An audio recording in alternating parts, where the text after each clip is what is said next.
பலஸ்தீன மண்ணும் பைத்துல் மக்தீஸும் நமது ஊனோடும் உதிரத்தோடும் உயிர் மூச்சோடும் உறைந்தவை. நமது ரப்பை வணங்குவதற்கு முகம் திருப்பிய முதல் கிப்லா என்ற தொப்புள் கொடி உறவு நமக்கும் அந்த மண்ணுக்கும். ஒவ்வொரு நாளிலும் ஒவ்வொரு கனப்பொழுதிலும் அந்த மண்ணிலிருந்து ஏதாவது ஒரு செய்தி வந்து கொண்டிருக்கின்றது.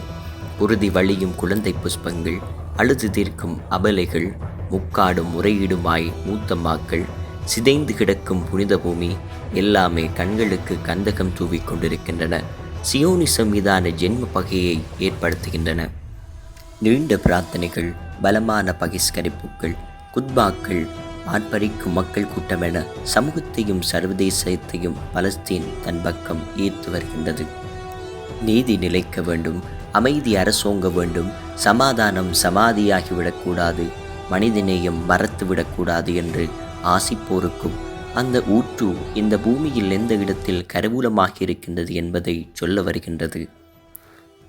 பலஸ்தீன் வெறுமன கண்ணீர் வழிந்தோடும் கதுப்பு அல்ல, அனுதாபத்திற்கு மட்டுமுரிய அவலப் பொருளும் அல்ல. அது காலத்தின் அடையாளம், பூமியின் துடிப்பை வெளிப்படுத்தும் உயிர்மானி.